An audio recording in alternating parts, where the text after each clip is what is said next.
Sir ഇപ്പൊ films എന്ന് പറയുന്നത് ഭയങ്കര സെലിബ്രേഷൻസ് ആണ്. അതേപോലെ സാറിന് പേഴ്സണലി അങ്ങനെ സെലിബ്രേഷൻസ് ആഗ്രഹിക്കാൻ ഇഷ്ടമുള്ള വ്യക്തി? ഞാൻ എല്ലാ മൊമെന്റും സെലിബ്രേറ്റ് ചെയ്ത്, അതായത് ഇപ്പൊ ഒരു ചായക്കടയിൽ ഞാൻ പോയാലും അവിടെ സെലിബ്രേറ്റ് ചെയ്യും. ശരി, അത് ഒറ്റയ്ക്കല്ല, എനിക്ക് ഒറ്റയ്ക്ക് സെലിബ്രേറ്റ് ചെയ്യാൻ അറിയില്ല, ഫ്രണ്ട്സും ഉണ്ടാവും. Each and every movement memorable ആക്കുക അല്ലേ? പിന്നെ അന്ന് അതിങ്ങനെ ഓർത്തിരിക്കൂല, അവിടെ മൊമെന്റ് അവിടെ എൻജോയ് ചെയ്യുക, അത് കഴിഞ്ഞു.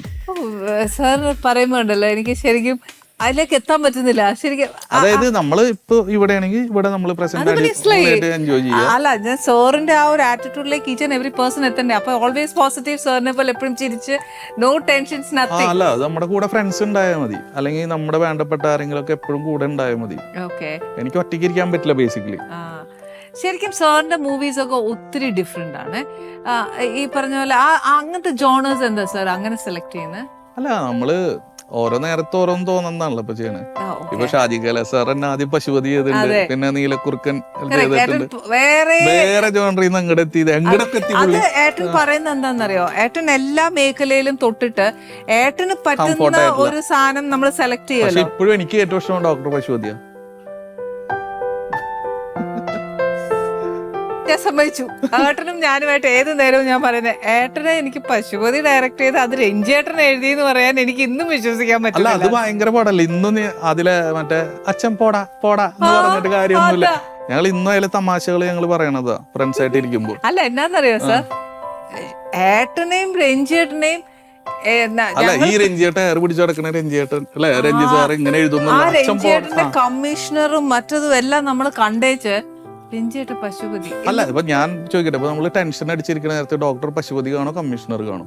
അതൊരു മരുന്നാണല്ലേ. പിന്നെ കോമഡി അല്ലെങ്കിൽ ഇങ്ങനത്തെ പഴയ പടങ്ങൾ പ്രത്യേകിച്ച് ഇപ്പൊ ഡോക്ടർ പശുപതി ഒക്കെ ഞാൻ റെഗുലർ അത് വന്നു കഴിഞ്ഞാൽ നമ്മൾ അവിടെ ഇരിക്കും. കൽപ്പന ചേച്ചി, കൽപ്പന ചേച്ചിയുടെ ക്യാരക്ടർ അല്ലേ UDC, ഭയങ്കര ഒരു നല്ല ക്യാരക്ടർ, അടിപൊളി ക്യാരക്ടർ. സത്യം, അത് ഇതുവരെ എനിക്ക് തോന്നുന്നു അങ്ങനത്തെ ഒരു ക്യാരക്ടർ ഇതുവരെ ഇപ്പോഴും അതിനനുകരിച്ചിട്ട് പല ക്യാരക്ടറും മാറുന്നുണ്ട് പല ഫിലിമിലും, പക്ഷെ അതൊന്നും അതിന്റെ ഏഴാലൊക്കെ എത്തിയിട്ടില്ല. അതെന്റെ സത്യം.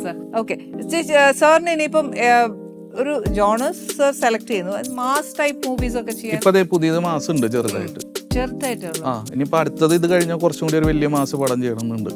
അപ്പൊ ഓരോ പ്രാവശ്യം സെലക്ട് ചെയ്യുമ്പോൾ സാർ ഇപ്പം പരീക്ഷണം പോലെ അല്ലെങ്കിൽ ഇപ്രാവശ്യം ഇത് ചെയ്ത് നോക്കാം എന്ന് സാർ അത് പ്രിപ്പയർ ചെയ്യും? അങ്ങനെയല്ല, അതായത് ഞാൻ ഇതുവരെ അങ്ങനെയല്ലായിരുന്നു. പിന്നെ ഞാൻ കുറച്ച് ഫ്രണ്ട്ഷിപ്പിലൊക്കെ പെട്ടുപോയി, കുറെ മണ്ടത്തരത്തിലൊക്കെ ചാടും.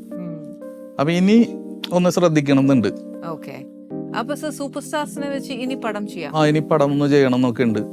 അപ്പൊ സാർ ഇനി അത് പ്ലാൻ ചെയ്യുന്നുണ്ട്? പ്ലാൻ ചെയ്യുന്നുണ്ട്. ഇപ്പൊ ഞാൻ അതിന് മുന്നോടിയായിട്ടാണ് ഇപ്പൊ ബാഡ് ബോയ്സ് എന്ന് പറഞ്ഞ പുതിയ പടം. അതില് ഒരുപാട് സ്റ്റാർ കാസ്റ്റ് ഉണ്ട്. അപ്പൊ പണ്ടത്തെ റഹ്മാൻ സാറാണ് നായകൻ. പുള്ളിയുടെ ഒരു മാസ് കോമഡിയാണ് പടം. ഫാമിലി ഓറിയന്റഡ് മൂവീസ്, ഫാമിലിയും ഉണ്ട്. അത് പക്ക ഫാമിലി മാസും എല്ലാം കൂടി ഒരു മിക്സ് ആണ്. അത് ശരിക്കും സാറിന്റെ ഒരു എന്താ പറയാ എക്സാമിന് ഞാൻ ഇതുവരെ ചെയ്ത പടത്തിന് ഭയങ്കര വ്യത്യാസമുള്ള പടം. അതെ സാർ. അപ്പം ഒരു ഡിഫറെന്റ് ആയിട്ട് ഒരു പരീക്ഷണം പോലെ എക്സാം പേപ്പർ കൊടുക്കുന്ന പോലെയാണ് ഇത്. എന്തായാലും പാസ്സാവണം എന്ന് വിചാരിച്ചിട്ടുള്ള ഒരു കളിയാ. നല്ലോണം പഠിച്ചെഴുതി. ദൈവം അനുഗ്രഹിക്കട്ടെ ഈശ്വര.